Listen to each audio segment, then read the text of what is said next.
Hello, welcome back to the channel. BeddarKM2 here, and while you watch a great EDR game, we are going to talk about World of Tanks and wargaming as usual. We all love to hear that phrase, free to play, because it sounds fair, right? Just invest time, not money. But what if I told you that free isn't really free, it's a trapdoor? Wargaming's titles, World of Tanks, World of Warships, World of Warplanes, all start the same way, fun, fair, even brilliant in their strategy. But a few weeks later, things change. Progress slows, RNG feels cursed, enemies seem impossibly strong. And then the whisper comes. Buy premium, maybe some gold. Repair faster, wait less, win more. There is a premium tank with a great OP specialties. Without realizing it, you are no longer playing the game is playing you.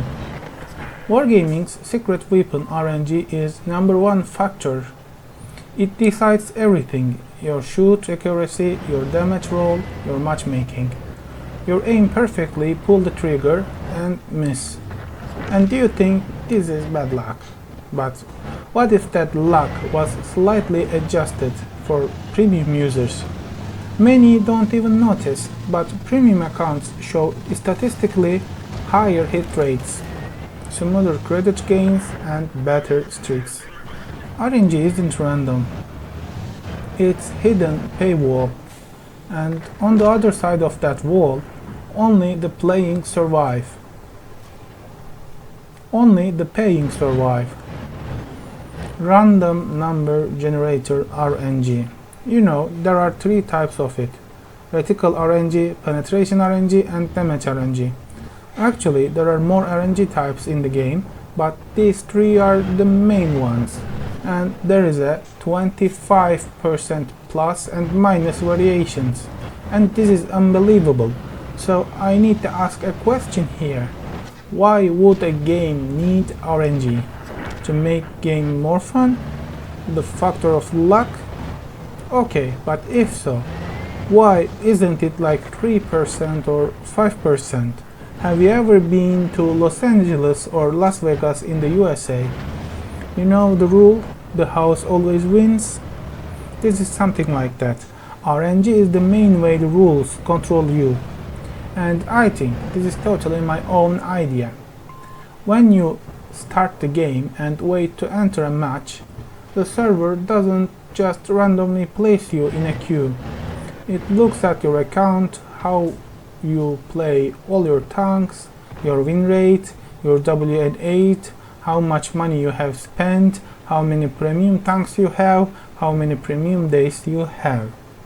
Then it checks your tank's stats, like its class or armor and other attributes, and then you can find a match. Based on all that, the teams are created. This process is determined by RNG. Even the best players can only influence the outcome by around 30 or 35%, and mathematically, anything more is impossible. The remaining 65 or 70% belongs to the RNG's mercy and team play. I want to show you a few photos. For example, today this is my daily WN8 and WN10 points, and there is my win rate. Yes, just 41%. And in the other picture you can see my enemies. How many Type 5 heavies in the enemy team and how many Type 5 heavies in my own team. Can you see the 2.0 and RNG effect?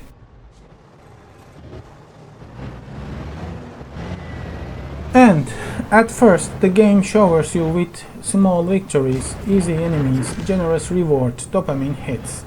But then the grind begins. Matches get harder, repairs get pricier, progress slows to a crawl. You are left with 2 choices: grind for hours, or pay $5 and skip the pain. That's not a coincidence. That is the design of the game. The system tests your patience. Most players don't choose endurance, they choose convenience. In that moment, you stop being a player and become a customer. And there is emotional manipulation in the game. These games don't just control tanks, they control emotions. The sound of victory, the flashing stats, the first win of the day bonuses, and every pixel engineered to feed your brain dopamine. But when you lose, the frustration isn't a bug, it's bait. You keep chasing that next win, next fix. The loop is identical to a slot machine, except this one has tanks. Casinos takes your money, wargaming does it with a smile. And the problem doesn't stop at money. Over the years, wargaming titles have been plugged with scripts, bots, and aim assist modes. Honest free-to-play players lose morale fast. Imagine this RNG against you, enemy has premium tanks and days, and now cheaters. Wargaming's anti-cheat systems often more cosmetic than functional. The result is simple.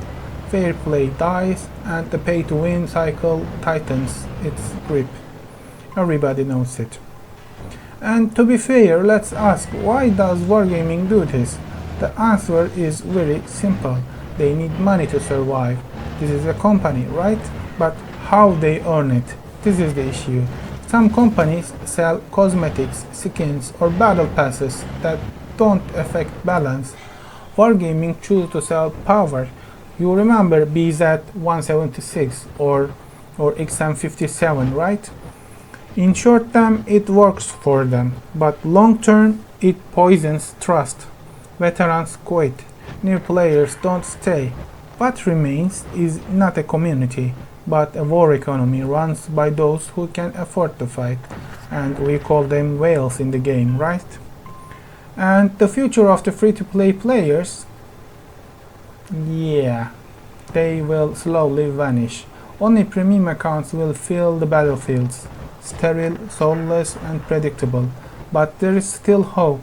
The community is speaking up. On forums, on Reddit, on YouTube, so many people are making videos like me. Players are no longer just fighting each other, and they are fighting for fairness. Beyond all of this, even Skill42 reopened a new free-to-play account in 2.0, and you can watch his daily suffering. Why he is doing it, right? Does he want to show how easy is this game, or does he want to see the hard parts of the game? So here is the conclusion.